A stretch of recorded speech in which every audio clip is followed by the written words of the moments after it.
एक काल्पनिक घटनाक्रम सोचते हैं आज। एक काल्पनिक घटनाक्रम ऐसा हुआ नहीं है, सिर्फ कल्पना करते हैं। यूं समझिए कोई ऑपरेशन सिंदूर जैसा हमला चल रहा है। इस्लामाबाद में एक पाकिस्तानी जनरल की कार में बम फटा, वो मारा गया। भारतीय प्रधानमंत्री इसकी जिम्मेदारी लेते हैं और इसे भारत की बड़ी जीत बताते हैं। क्या आप इससे आनंदित होंगे? चलिए यही एग्जाम्पल रिवर्स ले लें।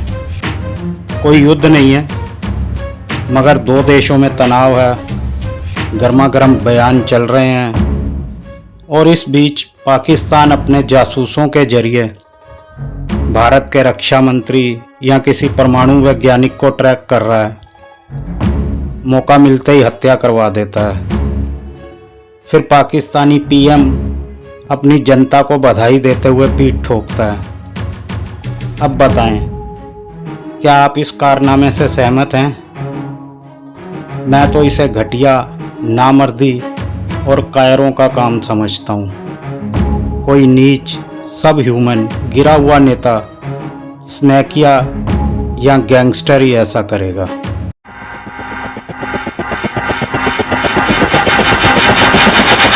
Israeli PM Netanyahu x soldier हैं। इसके बड़े भाई जोनाथन ने एटम्बी की प्रसिद्ध रेड में अपनी जान गंवाई थी। मानवीय साहस और आत्मोत्सर्ग का वो अमिट उदाहरण था। तो उसके छोटे भाई बेंजामिन नेतन्याहू का पीएम बनना मुझे पसंद आया था। शुरुआत में उसकी कड़ी नीतियां भी ठीक लगी। दरअसल जीवन में मेरी सहानुभूति मोस्टली इजराइल के साथ रही। विशेषकर इत्तेजाक रॉबिन का प्रशंसक था।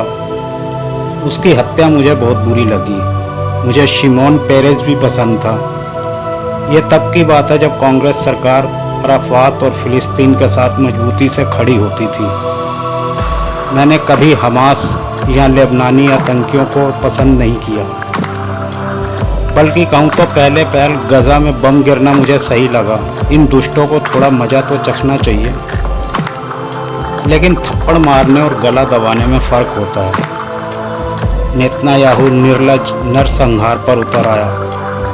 औरतें, बच्चे, बूढ़े बम और भूख से मरते एक महाजड़ मूर्ख के वाशिंगटन में बैठे होने का फ़ायदा उठाते हुए उसने अपने भीतर के राक्षस को नंगा करके खड़ा कर दिया।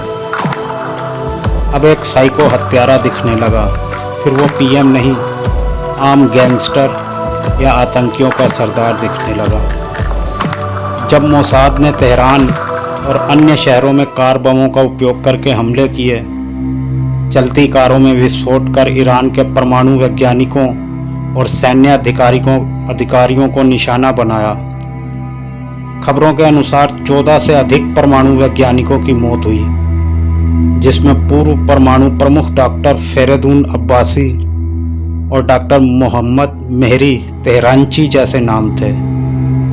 ऑनरेबल आर्मी किसी के घर में घुसकर नहीं मारती, वो बॉर्डर पर लड़ती है। भारत लड़ा था पाकिस्तान से और लाहौर घेर लिया, लेकिन सेना घुसी नहीं लाहौर में। एक अफसर जोश में लाहौर की सड़कों पर जीप लेकर घुस गया। पैनिक होते लाहौरियों का मजा लेता रहा। कार्रवाई हुई उस पर। शास्त्री जी की छोड़िए, मैं मोदी जी की तारीफ करता हूँ। भारतीय मिसाइलों के निशाने आतंकी कैंप थे। कराची, इस्लामाबाद की सिविलियन आबादी नहीं। हमने किसी पाकिस्तानी जनरल या साइंटिस्ट को कार में धमाका करके नहीं मरवाया, और पाकिस्तान ने भी ऐसा नहीं किया। और अगर किया तो कम से कम पीएम लेवल पर स्वीकार करके खुद की पीठ न ठोकी।